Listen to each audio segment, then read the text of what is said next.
Bienvenidos a Tardes Literarias, el programa de literatura en el que intentamos dar voz a todos los autores y autoras, ya sean conocidos o no, pero sabiendo que siempre nos aportan cultura y sabiduría.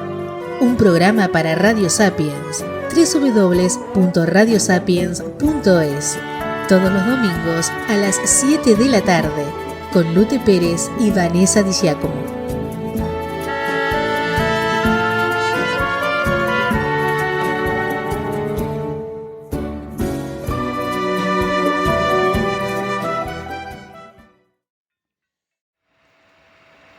Bienvenidos a Tardes Literarias. Hoy contaremos con la presencia del escritor ganador del Premio Planeta y el Premio Nadal, Lorenzo Silva. Lorenzo Manuel Silva Amador, Madrid, 7 de junio de 1966. Es un escritor español conocido por sus novelas policíacas, que protagonizan los guardias civiles Rubén Bevilacqua y Virginia Chamorro. Nació en el barrio madrileño de Carabanchel. Estudió Derecho en la Universidad Complutense de Madrid y ejerció como abogado de empresa en Unión Fenosa, 1992 a 2002. Ha escrito numerosos relatos, artículos y ensayos literarios, así como varias novelas, que le han valido reconocimiento internacional. Una de ellas, El alquimista impaciente, obtuvo en 2000 el Premio Nadal. Fue la segunda en la que aparecían los que quizás sean sus personajes más conocidos, la pareja de la Guardia Civil formada por el sargento Rubén Bevilacqua y la agente Virginia Chamorro. Otra de sus obras, La flaqueza del bolchevique, que ya había sido finalista del Nadal en 1997, fue adaptada al cine por el director Manuel Martín Cuenca. En 2010 fue nombrado Guardia Civil honorario por su contribución a la imagen del cuerpo. Silva, en una ocasión, firmó ejemplares de sus obras en un acuartelamiento del Instituto Armado. En 2012, la marca del Meridiano le valió el Premio Planeta. En 2012, junto a Noemí Trujillo, puso en marcha el sello editorial Playa de Áquebe, en el que han publicado algunos libros en colaboración. Además de sus novelas, Silva tiene numerosos libros de no ficción, así como obras destinadas a jóvenes. Sus obras son: Narrativa, Noviembre sin violetas, 1995. La sustancia interior, 1996. La flaqueza del bolchevique, 1997, finalista del Premio Nadal, primera novela de la trilogía de la nostalgia. El ángel oculto, 1999, segunda novela de la trilogía de la nostalgia. El urinario, 1999, tercera novela de la trilogía de la nostalgia. El nombre de los nuestros, 2001. Carta Blanca, 2004, Premio Primavera de Novela. El blog del Inquisidor, 2008. Niños feroces, 2011. Música para feos, 2015. Recordarán tu nombre, 2017. Castellano, 2021. Serie Bevilacqua y Chamorro. El lejano país de los estanques, 1998, Premio Ojo Crítico. El alquimista impaciente, 2000, Premio Nadal. La niebla y la doncella, 2002. La reina sin espejo, 2005. La estrategia del agua, 2010. La marca del meridiano, 2012, Premio Planeta. Los cuerpos extraños, 2014. ¿Dónde los escorpiones?, 2016. Lejos del corazón, 2018. El mal de Corcira, 2020. La llama de Focea, 2022. Premios y reconocimientos. 1997, finalista del Premio Nadal por La flaqueza del bolchevique. 1998, Premio Ojo Crítico de Radio Nacional de España por El lejano país de los estanques. 2000, Premio Nadal por El alquimista impaciente. 2004, Premio Primavera de Novela por Carta Blanca. 2010, Premio Argava por Sereno en el peligro.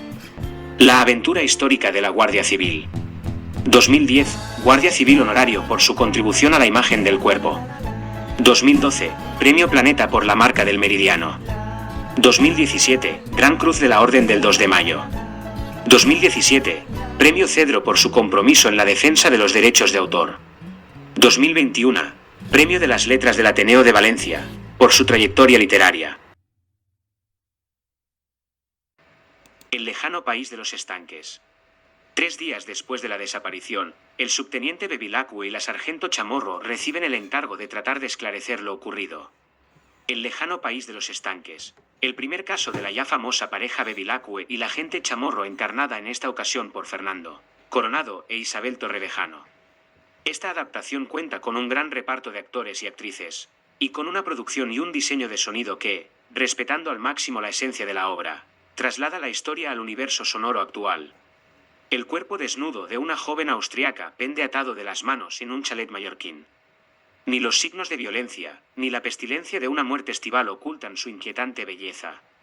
En el revólver hallado en la basura abundan las huellas de una mujer suiza de fama libertina, pero la vida turbia de la joven, Eva Hadri, un ser irresistible consagrado tanto al placer como a la destrucción, sugiere que la sencillez del crimen es tan solo la punta de un iceberg. En Madrid, la Guardia Civil confía el caso al experimentado sargento Rubén Bevilacqua, o Vila, para sus compañeros, y a la inexperta agente Virginia Chamorro, cuya eficacia policíaca será puesta a prueba por primera vez. De incógnito entre nudistas teutones, turistas desenfrenados y mafiosos locales, Bevilacqua y Chamorro se adentrarán en el reverso oscuro de una apacible urbanización mallorquina tratando de desentrañar los últimos días de la joven asesinada. Llevo 2 semanas deambulando por aquí. Me he mimetizado tanto con el personaje que huelo que apesto. En el suelo, escuchando el ruido seco de las chicharras castellanas en las noches de agosto, no tenía ni idea de lo que había pasado 3 días atrás, a muchos kilómetros de aquí, en un pueblo al este de Mallorca. Allí también gozaban de una noche de verano.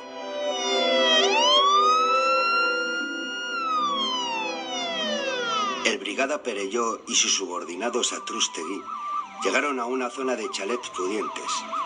Después, fueron llegando 2 agentes más que patrullaban cerca de la playa, y al rato, otros 2 efectivos que aguardaban en el puesto de retén de la casa cuartel. En poco tiempo, ante el chalet en cuestión, ya había unas 40 o 50 personas, niños en su mayoría. De nuevo la constatación de que en las noches de verano abunda la chavalería tratando de meterse en líos, o por lo menos con ganas de olerlos. Eso lo tenían en común el pueblo del interior en el que yo me encontraba y la zona costera balear, donde empezaron a llegar los primeros guardias civiles.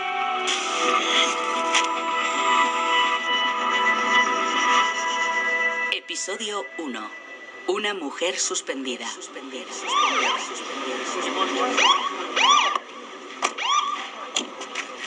Una tía desnuda con un par de balazos. Como en Los Ángeles, ¿eh? Qué pasada para este muermo de sitio. Cállate de una vez, Barreiro, y agarra a ese niño.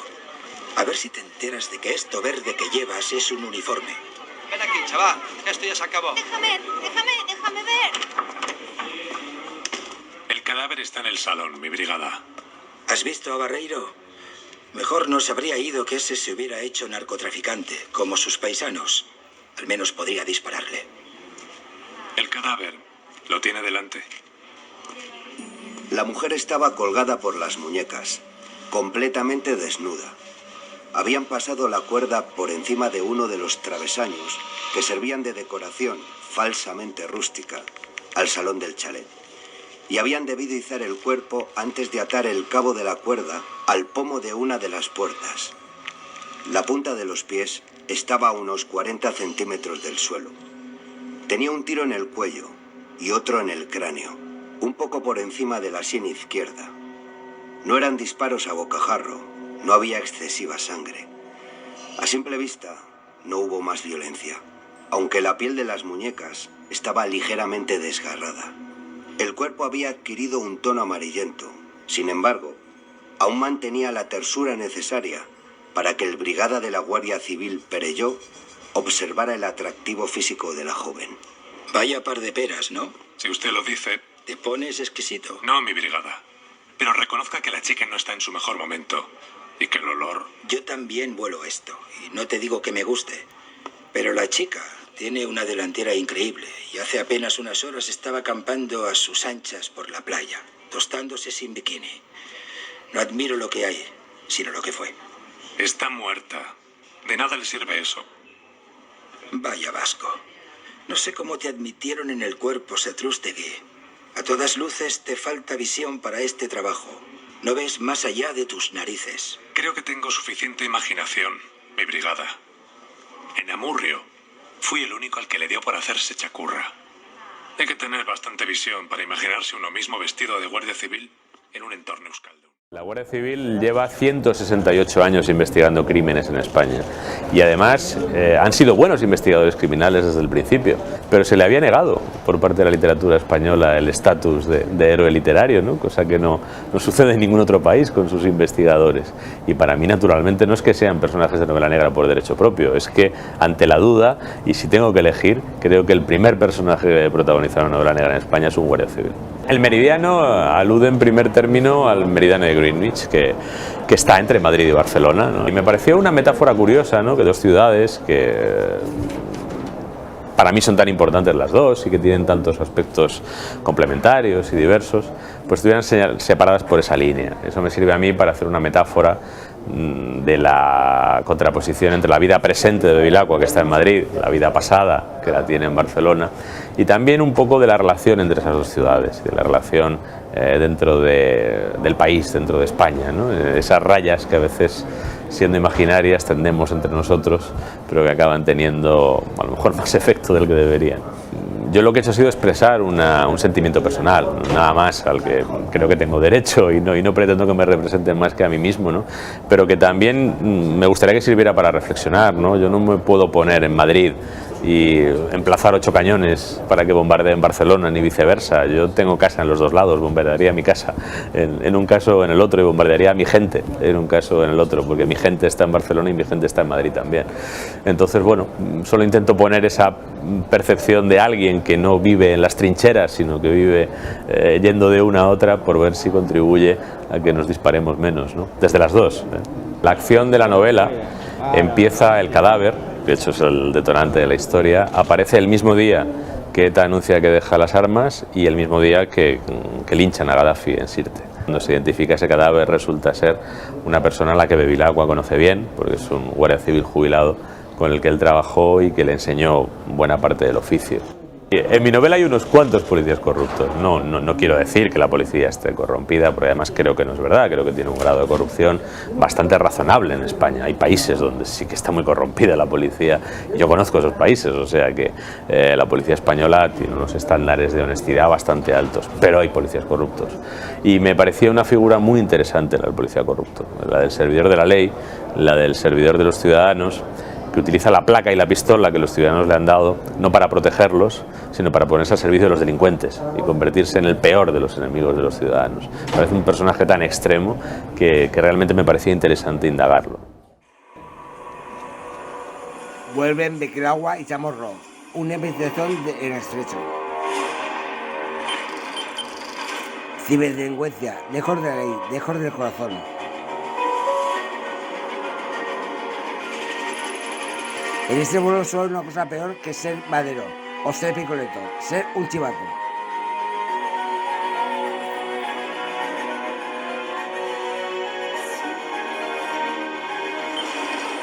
Blanqueo de dinero. Contrabando. Narcotráfico. Lorenzo Silva, rápidamente actual. Más trepidante. Más intenso.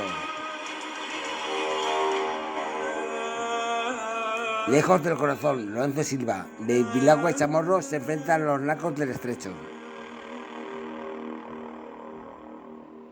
Lejos del corazón. El nuevo caso de Bevilacqua y Chamorro los lleva hasta el estrecho. Un crimen que tiene como telón de fondo el submundo del narcotráfico y el dinero negro. Un joven de 25 años, con antecedentes por delitos informáticos, desaparece en la zona del campo de Gibraltar. Hay testigos que aseguran haber visto como un grupo de hombres lo abordaban en plena calle y lo metían a la fuerza, en un coche. Poco después de su desaparición, se reclama por él un abultado rescate en efectivo, que los suyos abonan sin rechistar. Desde entonces, no se vuelve a saber de él, lo que hace pensar que han acabado con su vida. 3 días después de la desaparición, el subteniente Bevilacqua y la sargento Chamorro reciben el encargo de tratar de esclarecer lo ocurrido. Viajan para ello al estrecho, donde se encuentran con un microcosmos en el que las leyes son relativas, El dinero negro corre a raudales y su blanqueo es una necesidad cotidiana. Un lugar lejos del corazón de todo, donde nada es de nadie y todo puede tomarse, donde nadie mira y nadie ve, y donde, en fin, cualquier cosa es posible. Consiste en haber descubierto una manera de seguir prendido a los días cuando la vida empieza a mandarte señales de que has empezado a serle prescindible. Y quizá no exista una señal comparable a la que me tocó recibir aquella mañana en la explanada barrida por el viento glacial que bajaba de la sierra. La de ver a uno como tú, pero mejor armado, más limpio y con más hambre de todo, en el sitio exacto que tú ocupaste años atrás. Eran demasiadas las sensaciones y las emociones con las que tenían que bregar, a la vez, mi cuerpo y mi alma. Tantas que me costaba darles un orden para hacerme cargo de ellas. Quizá la primera, o mejor dicho, la más perentoria, fuera la que provocaba la presencia a mi lado de mi anciana madre, aterida y sin querer reconocerlo, mientras yo calculaba lo que podía quedarle a la ceremonia y me maldecía por no haberla obligado a abrigarse más y mejor, si es que había tenido en realidad alguna opción de persuadirla de elegir otra indumentaria. De esta desazón colgaba otra, la que no podía evitar sentir por el culpable de todo, mi hijo, cuya decisión nos había conducido a su abuela y a mí a permanecer al aire libre aquella desapacible mañana de diciembre. No llegaba, sin embargo, este desasosiego a traducirse en alguna forma de reproche hacia mi único heredero. En primer lugar, porque ¿quién era yo para decirle lo que tenía que ser o hacer? Y en segunda instancia, porque si miraba en lo más hondo de mí, y tenía costumbre de hacerlo, así como de reconocer sin tapujos lo que del examen se desprendía, al verlo allí no podía reprimir un pellizco de orgullo. Bobo y acaso hueco, como suele ser ese sentimiento, pero no por ello menos intenso. Sobre todo aquel revoltijo, el que formaban mi orgullo, mi contrariedad y mi aprensión por la posibilidad cierta de que mi madre saliera de aquello premiada con una neumonía. Tenía que colocar otro peso al que apenas estaba habituado y que nunca había conseguido terminar de creer que me correspondiera. El del tricornio que sostenía en frágil equilibrio sobre mi cabeza y el de las medallas que colgaban de una guerrera en la que muy rara vez solía meterme y que me hacía sentir, con las rigideces de sus costuras, lo poco que me reconocía. Y envolviéndolo todo estaba ella, con sus asechanzas letales. Ella, la memoria, que en aquella explanada me azotaba a discreción con las estampas del tiempo lejano, de los años entre medias, de todos los días vividos o gastados o perdidos en el camino que me devolvía, como una broma de los dioses, y con la complicidad de mi hijo, al punto de partida. Yo había estado ahí, donde ahora estaba él, una fría mañana de casi 30 años atrás, formando y dispuesto a jurar una bandera en la que creía como en cualquier otra. Más bien poco, o en todo caso, menos que la mayoría de mis compañeros. Me pregunté de pronto si mi hijo afrontaba aquello como lo había hecho yo en su día, como una formalidad y con alguna mala conciencia de escéptico infiltrado en la asamblea de los creyentes, o si en los meses pasados en la academia, o gracias a alguna experiencia anterior de la que no me había informado, había encontrado la fe necesaria para hacerlo de otro modo. El hecho era que había sucedido. Mi hijo, al que jamás se me había pasado por la cabeza animar en tal dirección, al que más bien había intentado disuadir por todos los medios a mi alcance de dar un paso como aquel, había decidido continuar la senda de su padre. La senda que yo había tomado en su día por descarte y casi por accidente, y que para él adquiría, insospechadamente, el sentido de una opción lógica, casi necesaria. Por eso estábamos allí su abuela y yo, en el patio de armas de la Academia de Guardias Civiles y Suboficiales de Baeza, bajo la llovizna helada que empezaba a caer y expuestos al viento inclemente que venía desde Sierra Mágina, esperando a que le llegara el turno de llegar desfilando hasta la bandera, descubrirse y restregar su mejilla contra la tela rojigualda. Y un poco más allá estaba también su madre, incapaz de cumplir su amenaza de no ir a verle, pero todavía furiosa conmigo por aquel delito que nunca tuve el afán. Lorenzo Silva camina por Toledo con su nuevo libro en la mano y visita a uno de sus protagonistas. Padilla fue uno de los líderes de la Revolución Comunera. Ocurrió en Castilla hace 500 años. ¿Qué sabe la gente realmente de los comuneros? Lo que a mí me llegó en el colegio. Padilla, Bravo, Maldonado. El libro no es solo una novela histórica. Como su título, Castellano, es también una reivindicación del legado de Castilla. Y reivindicando el valor que tiene la herencia no solo de la Revolución de las Comunidades, sino también de Castilla, que es algo que quizá he visto menospreciado. Esta revolución tan castellana comenzó aquí en la iglesia de San Juan de los Reyes en Toledo hace 500 años y terminó a casi 300 kilómetros de distancia en el municipio de Villalar de los Comuneros, en Valladolid, donde fueron decapitados sus líderes Padilla, Bravo y Maldonado. Se enfrentaron al rey Carlos V por ver a Castilla solo como una fuente de impuestos. Fue la primera revolución en Europa y dejó ideas que han llegado hasta hoy. Un cuadro con la ejecución de sus líderes cuelga en el Congreso de los Diputados. Esa reivindicación de la libertad, esa reivindicación frente a la tiranía, ¿no? Y esa resistencia a ser vasallos de malos señores, ¿no? Eso está en la tradición castellana. En el libro, además, el autor desnuda su alma de castellano nacido en Madrid. Lorenzo Silva presenta Castellano, su novela más personal y comprometida. El relato de un sueño de orgullo y libertad que marcó la identidad española, la revolución de los comuneros. Castellano es uno de mis libros más personales, no tanto por los elementos autobiográficos que contiene, que son muy pocos, realmente no pasan de alguna anécdota, sino por la mirada que tiene detrás y por la construcción. Yo he intentado en este libro hacer una narración muy libre y al propio tiempo muy rigurosa con los hechos históricos. Digamos que he mezclado materiales heterogéneos, esas impresiones y ese viaje de carácter personal con los hechos históricos de hace 5 siglos, pero he procurado que todo eso se revuelva en un todo homogéneo, en un relato que va fluyendo y que tiene un sentido unitario. En cierto modo, es, por mi parte, una forma de experimentar nuevos cauces narrativos.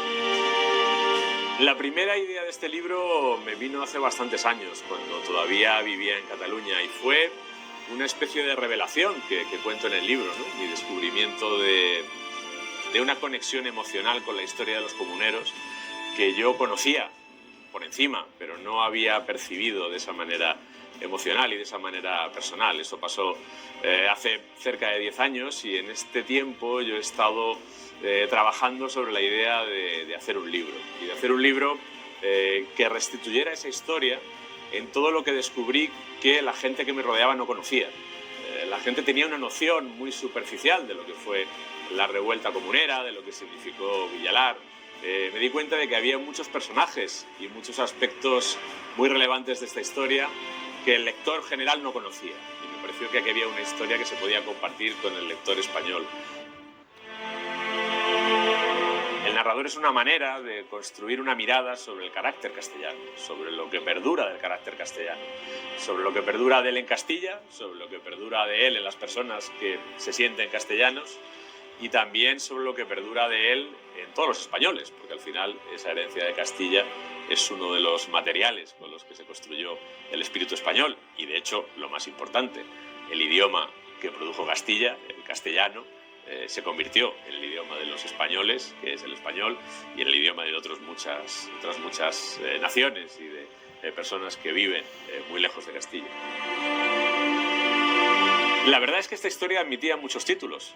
Estuve pensando en muchas posibilidades porque es una historia muy rica que se puede mirar desde muchos ángulos y eso me daba juego para el título, pero al final opté por lo más sencillo, opté por una sola palabra, que es castellano, que es como se sentían los protagonistas de esa revolución, pero también quienes los combatieron, también quienes combatieron la revolución de las comunidades, que era la nobleza castellana puesta al servicio del emperador, se sentían castellanos y sentían que estaban defendiendo valores del reino frente a otros, ¿no? Y por otra parte, castellano es el nombre del idioma que generó Castilla, ¿no? Y yo creo que esa es su mayor construcción y su mayor consecución. Es lo más importante que ha dado Castilla al mundo, porque además producir el castellano no solo es producir la lengua en la que nos estamos entendiendo ahora mismo, es también dar lugar al Quijote, es también dar lugar a García Lorca, es dar lugar a Galdós, es dar lugar a tantas cosas que están escritas en castellano, y no solo en España, también vale para dar lugar a Octavio Paz, o a Juan Carlos Onetti, o a Jorge Luis Borges. Todo eso, al final, viene de una construcción de Castilla. Y yo quería que el título evocara, por un lado, el espíritu de los protagonistas de mi historia, pero también esa lengua en la que se condensa la mayor aportación a la humanidad que hicieron las gentes de Castilla.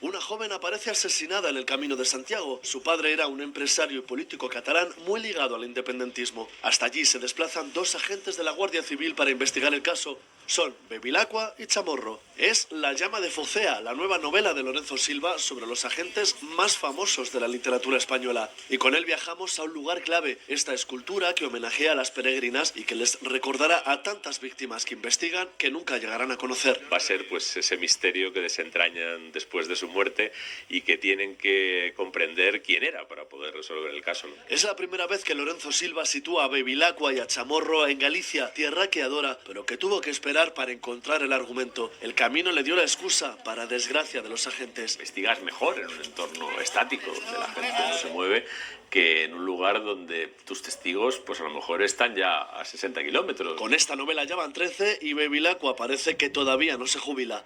Tengo en la cabeza al menos 3 más. Sin prisa, que hoy es el día de adentrarse en el misterio de la llama de Focea. La llama de Focea. En Madrid, la Guardia Civil confía el caso al experimentado sargento Rubén Bevilacqua, o Vila, para sus compañeros, y a la inexperta agente Virginia Chamorro, cuya eficacia policíaca será puesta a prueba por primera vez. Queralt Bonmatí, una joven barcelonesa de familia pudiente, aparece asesinada en un paraje idílico del Camino de Santiago. Había salido 3 semanas antes de Roncesvalles, donde tuvo un incidente con un desconocido, pero esta es solo una de las pistas que no ayudan a una resolución rápida. El subteniente Bevilacqua recibe del máximo jefe del cuerpo, el teniente general Pereira, el encargo de ocuparse de la investigación, dado el per fiele del padre de la víctima, Ferran Bonmatí, un expolítico y empresario vinculado al independentismo catalán que a su vez está en el radar de la justicia, por sus oscuras actividades en apoyo del desafío al Estado.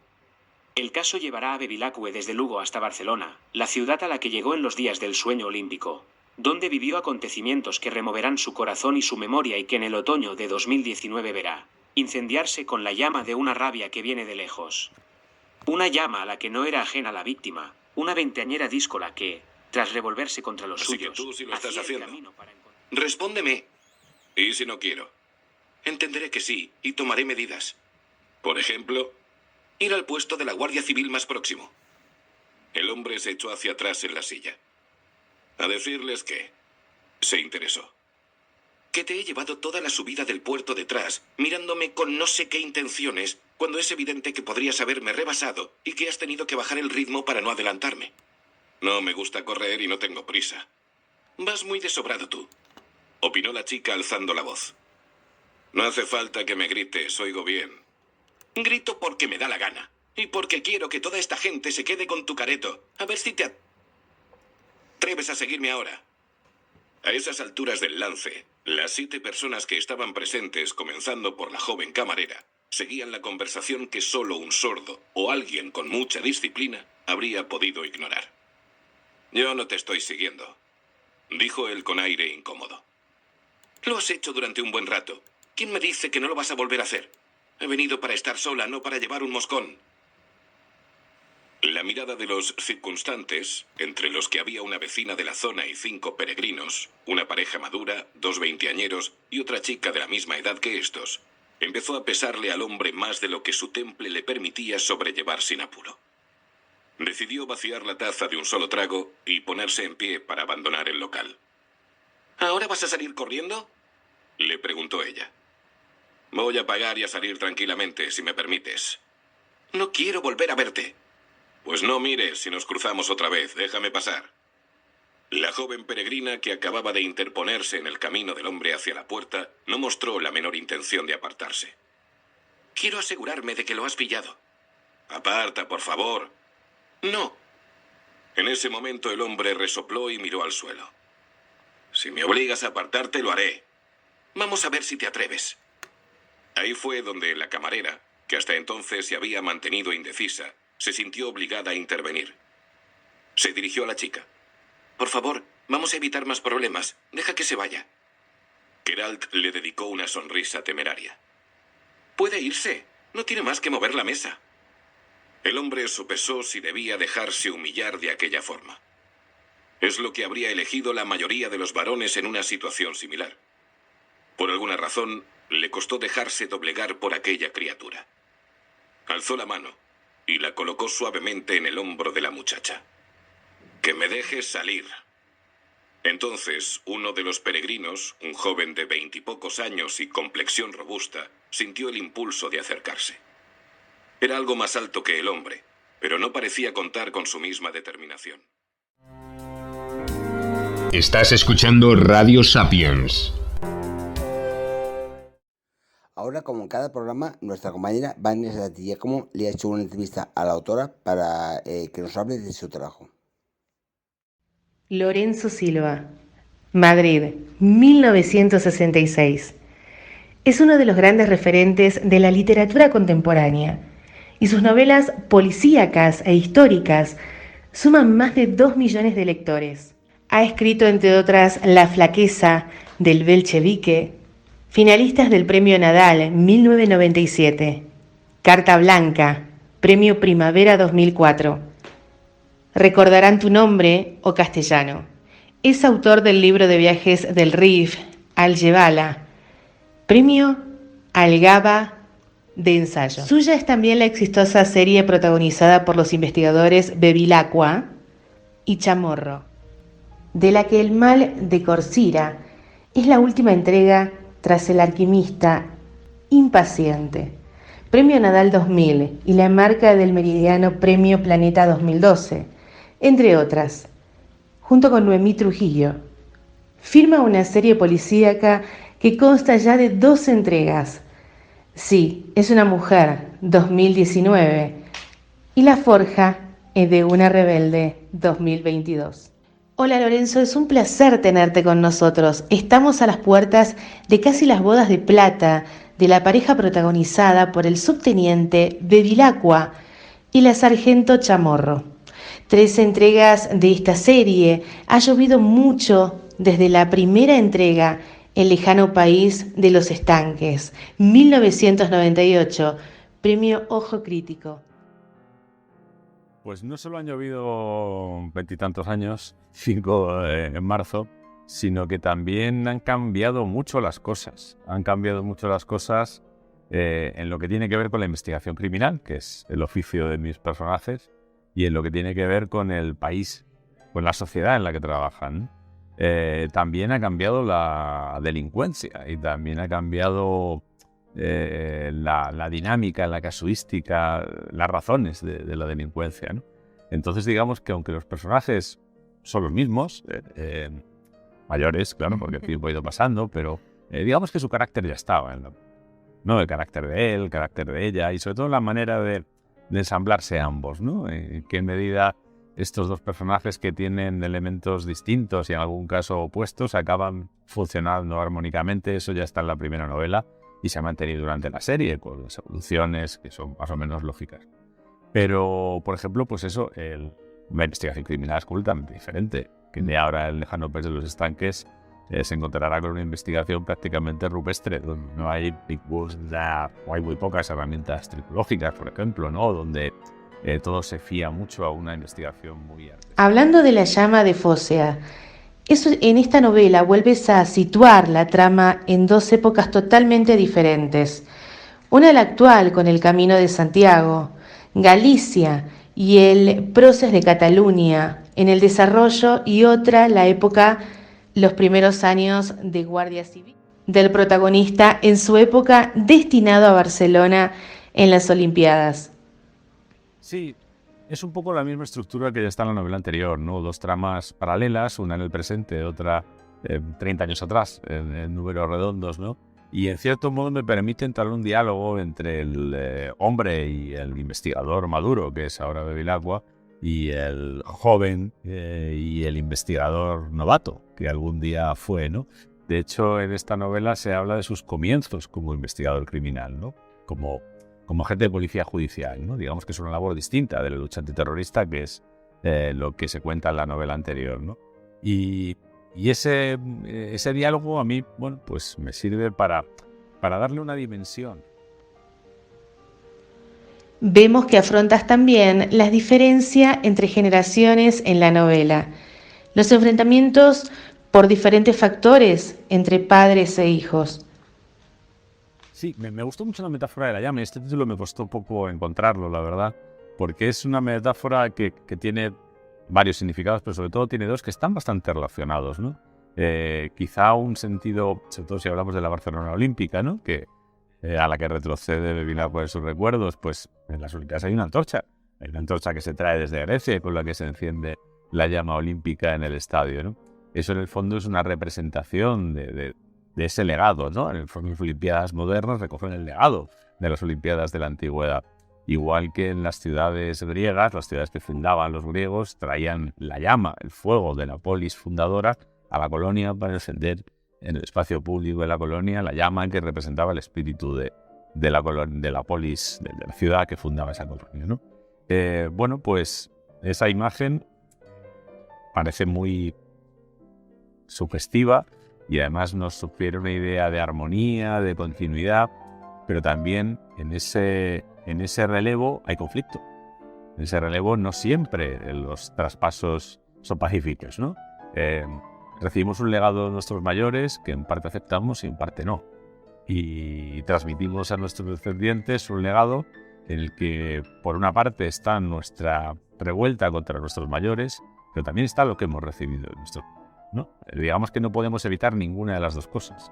Ni los padres podemos evitar que nuestros descendientes en cierto modo se nos escapen, ni nuestros descendientes pueden evitar ser descendientes nuestros y recibir una parte de nuestro legado, incluso aunque lo nieguen. Y la víctima de esta historia no nos queda muy claro cuáles son los motivos del por qué está haciendo el Camino de Santiago. Pues lo está haciendo porque necesita, bueno, ha tenido, eso se va viendo luego en la historia, ¿no? Tampoco es destripar mucho la novela, pues ha tenido un desengaño, una ruptura sentimental, se ha enfrentado con sus mayores, digamos que ha sido educada en una ideología que a partir de cierto momento le ha resultado opresiva y le ha resultado en cierto modo despótica, porque le han planteado que esa ideología es más importante que cosas que a ella le importan personalmente, y entonces ha experimentado ese conflicto y se ha rebelado contra los suyos y ha ido al camino para estar solo un mes y para tratar de encontrar realmente quién es, ¿no? Y hasta dónde llegan los términos de esa rebelión. También vemos que una de las voces de esta novela entra de lleno a afrontar el problema del independentismo catalán y buscar un significado. Hay muchas voces. Yo fíjate, es un tema tan complejo que por eso la novela es tan coral, ¿no? Hay quien dice, esto es he leído por ahí, es una novela que va contra el independentismo catalán. Digo, voy a hacer eso. He leído también que es una novela que blanquea el independentismo catalán. Incluso en otros sitios he leído que es una novela que humaniza el separatismo, ¿no? Que esto me dejó muy desconcertado, porque no sé si es que en algún momento alguien se ha planteado que los separatistas no son seres humanos. No sé si alguien ha llegado a ese punto, ¿no? Para que sea necesario o sea posible humanizarlos. No, yo no he pretendido tanto eso, porque además en la novela mi voz o mi opinión desaparece. Hay un narrador que es Bevilacqua, que es un personaje que tiene mucha voz, pero que paradójicamente o no es el personaje que más duda de todos. Es decir, es el personaje que precisamente cuando llega a Cataluña siendo un joven guardia civil que, aunque él no quiere, lo destinan a trabajar otra vez en la lucha antiterrorista, esta vez contra el terrorismo independentista catalán, que entonces aún representaba a Terra Lliure, que seguía existiendo y que además cometía atentados con víctimas, no mortales, pero sí con heridos, ¿no? El año 92, que esto fue de las muchas cosas que hemos olvidado, ¿no? Con el tiempo. Bueno, pues él intenta entender y él intenta, por eso rastrea en la historia de Cataluña. Sí, porque encuentra a otros guardias civiles que llevan mucho tiempo viviendo en Cataluña, que además también están trabajando con el independentismo catalán y tratan de entenderlo, ¿no? Y él intenta entender, y cuando intentas entender, pues te surgen dudas. Digamos que Bevilacqua es el menos dogmático de todos. ¿Comparas Cataluña con el País Vasco como destino de la Guardia Civil en esa época convulsa? De hecho, Cataluña es un destino muy cómodo para los guardias civiles. Los guardias civiles, además, aunque a lo mejor hay quien preferiría que no estuvieran, son apreciados y son respetados incluso en ambientes nacionalistas, ¿no? Y eso era así, ¿eh? Eso yo muchos años he ido a Cataluña y lo he visto, y también he hablado con gente que lleva en Cataluña muchos años, guardias civiles, de que ¿no? Aquí las relaciones han sido muy buenas, incluso con alcaldes independentistas, y además esto se empezó a estropear a consecuencia del procés, ¿no? Es decir, que he intentado mostrar un poco la complejidad de todo esto, y ya digo, el que quiera saber lo que pienso yo lo tiene muy fácil. Cada semana yo escribo un artículo de opinión. ¿Cómo creas este entramado de personajes? ¿Qué ha sido lo más complicado para darle forma? En esta novela hay dos personajes que son los más complicados y para mí los más interesantes, ¿no? Uno es el padre de la chica, que es un expolítico metido empresario. Todo parece indicar que es bastante corrupto, pero que al propio tiempo tiene sus ideales, porque una persona puede ser corrupta y tener ideales. Esto es algo que a veces no entendemos o no contemplamos, ¿no? Él en sus manejos para llevarse contratos públicos es un corrupto, pero en su apuesta por la República Catalana se juega su patrimonio, se juega su libertad, se lo juega todo, de una manera idealista. Y Robles, pues es el maestro de Bevilacqua, es el que le enseña muchas de las cosas que sabe, pero también es alguien que tiene una dimensión turbia, dimensión oscura, y conduce a Bevilacqua por senderos de los que no salen indemnes ninguno de los dos. Eso también me interesaba, es decir, que Bevilacqua, por ejemplo, no mirara que en el año 19 ya, pues ese es un movimiento bastante fracasado. Había un peligro que es que, bueno, pues el fracaso del independentismo con condescendencia, ¿no? Y con superioridad moral, ¿no? En algún momento hay un capítulo incluso que se llama superioridad moral, ¿no? Y Bevilacqua difícil llega a decir a él, ¿no? Al padre de la chica, dice, mira, yo la superioridad moral no me la permito porque sí, pero que usted ha tomado muchas decisiones equivocadas que le van a costar caras y que se va a arrepentir, pero quien está diciéndole esto no es alguien que nunca se haya equivocado en la vida. ¿Por qué el Camino de Santiago? ¿Es que lo has hecho y se te quedó grabado? No lo he hecho el Camino de Santiago, ¿no? Pero me parece que es un espacio muy sugerente, es un paisaje, el paisaje además del primer tramo gallego, ¿no? En la provincia de Lugo, es donde sucede el crimen y todo esto, que realmente casi acaba siendo un personaje más, y bueno, hay una reflexión histórica, simbólica, poética, antropológica, ¿no? En torno al Camino de Santiago, que aunque una novela tampoco te da tiempo a ahondar mucho en ella, pero sí que la puedes utilizar, ¿no? Como un elemento más de la historia. Y también este viaje a Galicia pues me permite que, como además al principio Bevilacqua está de vacaciones, pues digamos que la investigación por el lado de la Unidad Central la lleva Chamorro, su compañera, y en Galicia, pues dándole el apoyo y toda la información del terreno, la jefa del equipo de policía judicial es otra mujer, otra suboficial de la Guardia Civil, ¿no? Y esos dos personajes me permiten contar una investigación criminal dirigida por dos mujeres, algo que, bueno... Vamos a hablar ahora de tus trabajos que se han llevado al cine. Sabemos que son varios. La flaqueza de Bolchevique y El alquimista, impaciente. Pero fue una sorpresa para ti cuando te lo propusieron. La verdad es que el principio es absolutamente sorprendente y yo diría que hasta desconcertante para mí, porque además no está vinculado a ninguna de estas dos películas que finalmente se hicieron, ¿no? Sino que está vinculado a otro libro que no se ha llevado nunca al cine. Y curiosamente no se ha llevado nunca al cine, pese a que el otro día intentaba hacer memoria porque estaba hablando con unos productores que bueno, pues de unos temas y que entre otros manifestaban interés por este libro, y estaba intentando recapitular cuántas veces he vendido los derechos sin que se haya hecho nunca la película, ¿no? Yo es un libro al que, así en broma, lo llamo la vaca lechera, ¿no? Porque yo lo escribí muy rápido. En aquella época yo trabajaba muchas horas al día en otra cosa y solo podía escribir en verano. Entonces un año que tuve 34 días de vacaciones porque me debían algunas horas, pues me encerré y en 34 días escribí esa novela. Y la cantidad de veces que he vendido los derechos sobre esa novela, pues supone que son los días más rentables de mi vida, con muchísima diferencia, ¿no? A mí algún día me gustaría dejar de rentabilizarlos y que se hiciera algo, ¿no? Porque me he leído ya varios guiones sobre esa novela, que es El lejano país de los estanques. Realmente ese fue el comienzo, ¿no? Con la primera novela de Bevilacqua, pues que se publicó entre las dos que has mencionado, entre La flaqueza del bolchevique y El alquimista impaciente, en el año 98. Pues apenas se publicó, te diría que 2-3 meses después, no más. Yo recibí una llamada de alguien que decía hablar en nombre de Universal International Pictures, y era verdad.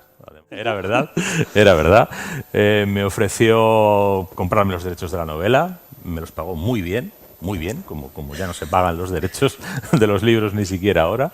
Me pagaron además inmediatamente, se hizo el guión, se desarrolló el proyecto. El guión estaba bastante bien, además, estaba razonablemente bien. Además yo veía no se veía muy claro que esa novela podía ser una película, ¿no? Es una investigación policíaca, pero es una investigación policíaca que está situada en Mallorca, en verano, los policías están todo el rato de incógnito, se tienen que ir de fiestas, se meten en playas, viven en situaciones, algunas un poco comprometidas para ellos, ¿no? Y yo veía que eso podía ser claramente una película, ¿no? Y pensé que todo iba hacia, bueno, no salía de mi asombro, pero veía que todo iba avanzando hacia que la película se iba a hacer, y además con medios, ¿no? Y un día me llama el productor con el que estaba hablando todo el tiempo y me dice, bueno, te llamo porque tengo una mala noticia, sobre todo para mí, porque Universal ha decidido cerrar su sucursal en España, cancelar todos los proyectos, yo estoy despedido y tu película no se hace. En aquel momento, bueno, pues fue muy sorprendente, ¿no? Y curiosamente, en paralelo, lo que me pudo a lo mejor resarcir un poco fue que estaba hablando con un productor que me ofrecía, muy poco después, me ofreció hacer El alquimista impaciente. Y creo que simultáneamente también se me acercó un director que había leído La flaqueza del bolchevique y que quería hacerla, pero que no tenía los recursos para producirla, ¿no? Y bueno, pues así fue como empecé a hablar con quien sería finalmente el productor de El alquimista impaciente, Gerardo Herrero, y con quien sería finalmente el director de La flaqueza del bolchevique, ¿no? Gerardo Herrero, que tenía... Sabemos que en los guiones de las películas participaste directamente con el productor y el director mano a mano. Yo los presenté porque a mí me llamaron cada uno por un lado, ¿no? Y ellos empezaron a hablar, se pusieron de acuerdo, que es algo que tenían que hacer entre ellos, y un día me llamaron, me llamó el productor y me dijo, oye, me gustaría que cenáramos los tres y que habláramos un poco del proyecto y demás, ¿no? Y bueno, yo fui a una cena, pues, no sé, como a escuchar qué quería decir del proyecto, ¿no? Y aquello en realidad era una encerrona, es decir, aquello era para que yo coescribiera el guión con Manuel. Tengo la sensación de que sobre todo era algo que salía del productor. Es decir, que el productor en algún momento debió de ser consciente de que la novela necesitaba una cierta reescritura más o menos intensa para convertirse en un guión cinematográfico y quiso que estuviera el autor original, ¿no? Pero por otra parte, Manuel, la verdad es que desde el principio en esa reunión también estaba a favor de que lo hiciéramos y incluso me dijo, bueno, yo prefiero hacerlo contigo porque, bueno, me ha gustado la novela y me ha gustado la escritura y creo que lo podemos hacer juntos. Él había coescrito algún guión también, o sea que no era para él nuevo eso, trabajar con otra persona para hacer un guión. Y yo me resistí, yo les dije que yo no había escrito nunca un guión de cine, que además el cine no era lo mío, que lo mío era la literatura, que yo respecto del cine era un puro espectador y además no tenía intención de ser mucho más, ¿no? Y que tampoco, en fin, he visto películas y no pocas, ¿no? Y me puedo hacer cargo más o menos de los códigos narrativos porque llevo toda la vida dedicado a la narración, ¿no? Y aunque la narración literaria tiene otros resortes, hay muchos elementos que son comunes, ¿no? Y en principio yo no era proclive a hacerlo, pero bueno, tanto me insistieron que al final me hicieron dudar y dije, bueno, oye, ¿qué pasa por hacer un ensayo, ¿no? Por hacer un experimento que además en cierto modo está controlado, ¿no? Porque vas a escribir con alguien que es del mundillo, ¿no? Y que además es majo, ¿no? Porque eso mismo lo hizo Raymond Chandler con Billy Wilder, ¿no? Que escribieron juntos el guión de Double Indemnity, de Perdición. La diferencia es que Billy Wilder no era majo, ¿eh? Estuvo puteando a Raymond Chandler desde el principio hasta el final, hasta tal punto que Raymond Chandler, que llevaba 10 años sin beber, recayó en el alcohol, pero a Raymond Chandler aquello le costó lo suyo, ¿no? Y hay que leer a Raymond Chandler lo que escribe de Billy Wilder y de su experiencia en Hollywood, ¿no?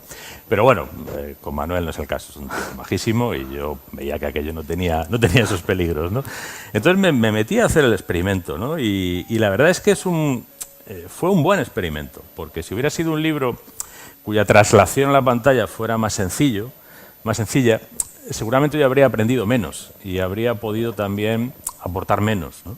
Y el ejercicio habría sido menos enriquecedor para mí. Para mí fue muy enriquecedor. Además, en esa película, es la única en la que lo he hecho, pero bueno, en cierto modo era una película pequeña, era una película donde yo había puesto en contacto al productor y al director, era una historia muy personal en muchos aspectos y bueno, pues al final me impliqué, la verdad, me impliqué tanto que un día me mandaron 3 cintas a casa con 3 pruebas para 3 actrices y yo vi las 3 pruebas y dije, oye, yo qué sé, a mí me parecen majas las 3, creo que las 3 ponen, a ver, veían lo que podían ser sus puntos fuertes y sus puntos débiles, ¿no? Pero digo, yo no tengo la capacidad para...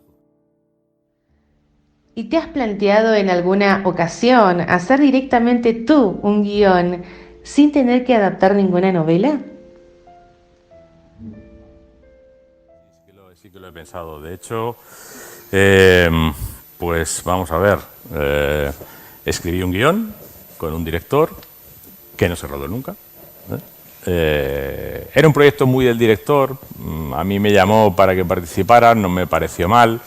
No sé, tampoco fue un proyecto en el que yo pusiera, no sé, no es algo que saliera de mí, ¿no? Eso era un proyecto del director, había visto la flaqueza, había visto, oye, me gustaría escribir contigo y me entendí con él y bueno, pues me pareció que podía trabajar ahí, trabajé, hicimos el guión y recibimos algún tipo de apoyo y algún tipo de cosas de estas, pero luego finalmente no se rodó, que es una cosa que pasa muchísimo, claro, habla con cualquier cineasta y con cualquier productor, o sea, pasa muchísimo, son muchos los proyectos que descarrilan, ¿no? Eso a mí también me ha hecho cada vez implicarme menos en esto, ¿no? Porque yo vivo en un mundo donde ninguno de mis proyectos descarrila. Y todos mis proyectos literarios llegan a término, ¿no? Y digamos que a lo mejor cuando era más joven y empezaba, pues me faltaba un poco la experiencia y en algún proyecto podía a lo mejor, no sé, no llegar al final, pero desde hace décadas todos mis proyectos literarios llegan a término, ¿no? Entonces, bueno, pues sí he hecho alguna otra película, he escrito otra película recientemente con otros 2 guionistas, que ahí estamos viendo si se encuentra financiación y demás, con un productor además, y bueno, pero no es fácil. Y luego también hay una película que también he colaborado yo, pero esta es una adaptación de otra novela mía, y que parece que se va a hacer, pero tampoco digo nada, ¿eh? Sí, aquí sí que hay financiación, pero bueno, tampoco digo nada, no lo sé, hasta que no la estrenes no diré nada. Y luego yo he escrito con otros guionistas, con 2 equipos de guionistas, 2 series para televisión, 2 series originales, que no tienen nada que ver con ninguna novela, pero tampoco se han grabado. Entonces, ¿qué tipo de cambios o de ajustes tienes que hacer para escribir directamente un guión? Bueno, un poco lo que te va diciendo la experiencia es que el cine es una escritura, de la televisión quizá todavía más, un poco más rígida que la literaria, ¿no? La literaria, sobre todo la novela, que es un molde muy dúctil, ¿no? Realmente en novela uno puede hacer prácticamente lo que quiera, siempre y cuando lo sustente narrativa, estilística o simbólicamente, puedes hacer lo que quieras, casi en una novela. Digamos que en una película para cine o en una serie para televisión, primero tienes que tener en cuenta los elementos materiales de la producción, que son muy importantes, y ahora contaré una anécdota un poco cómica al respecto sobre mi primer ejercicio como guionista. Tienes que tener en cuenta que a los personajes los presentas con recursos limitados, Tú en un libro puedes recurrir a todo. Puedes irte al pasado del personaje, puedes entrar en su conciencia, puedes hacer que lo cuente otro. Aquí no, aquí tienes una cámara objetiva, puedes hacer flashbacks o flash forwards, pero tampoco... y tienes que ir mostrando con lo que dicen, con mucho sentido de la economía, y con lo que hacen también con mucho sentido de la economía. Y luego, pues hombre, una narración audiovisual necesita que por lo menos un número suficiente de elementos de la historia y de la emoción que traslada la historia sea a través de recursos visuales, sea a través de, es decir, no con verborrea, ¿no? que es un poco la tentación que puede tener el escritor, ¿no? Además, la verborrea puede funcionar muy bien en el cine, pero en la televisión. Para acabar, cuéntanos si alguna vez algún editor te ha indicado lo que debías escribir para ganar algún premio y ya de paso darnos tu opinión de los concursos literarios. A mí se me ha acercado alguna vez, más de una vez, y alguna hace no mucho tiempo, algún editor, y la última vez fue un editor extranjero además, proponiéndome escribir determinada historia de determinada manera y sobre determinado tema. Y bueno, yo es que ahí tengo muy fácil la respuesta, ¿no? Yo es que no trabajo así. Yo trabajo sobre proyectos que yo elijo, en los que además suelo invertir bastante tiempo. Y ahora estoy escribiendo una novela, estoy empezando ahora mismo una novela de la que la primera idea yo creo que es de hace 6 o 7 años, y así funciono siempre. Y yo no tengo ni la capacidad, ni la disposición, ni la voluntad de escribir historias al dictado de otro, ¿no? Yo creo que una novela es algo en lo que uno se compromete demasiado como para aceptar que las reglas o la temática o las pautas te las ponga otro, ¿no? También se me ha acercado alguna vez algún editor garantizándome un premio, y yo siempre le he respondido lo mismo, que bueno, yo les tengo mucho respeto a los premios literarios, porque si yo estoy aquí es gracias a un premio literario. Yo empecé a escribir en el año 80, me tiré 15 años escribiendo sin que nadie me publicara jamás, me tiré 17 años dedicado a la literatura sin ningún tipo de rendimiento económico, viendo cómo mis libros que presentaba a las editoriales los rechazaban una y otra vez. La flaqueza del bolchevique fue rechazada 12 veces, El lejano país de los estanques fue rechazado 12 veces, y si yo estoy aquí hoy es porque La flaqueza del bolchevique, después de ser rechazada por todas las editoriales de Madrid, la mandé por correo a una editorial de Barcelona a una convocatoria que era el Premio Nadal, y en esa editorial, donde yo no conocía a nadie, alguien escogió mi manuscrito y fue finalista del premio. Y le tengo tanto respeto a eso que cuando alguien me ha garantizado un premio le he dicho que eso es razón suficiente para que yo no me presente. Yo me presento a un premio que puedo no ganar. Sí es verdad, y eso sí lo he hecho alguna vez, sí me he presentado alguna vez a un premio diciendo que, bueno, me presentaba para ganarlo, no para ser finalista. Que si decidían que fuera finalista, pues ni iría a recoger el premio ni participaría en la promoción de la novela, porque eso es algo que puedo hacer, ¿no? Pero sí, hay gente que te garantiza el premio. Bueno, Lorenzo, nos causa una enorme alegría compartir contigo momentos. Te damos las gracias por compartir tu tiempo con nosotros. Como siempre, para mí también. Muchas gracias.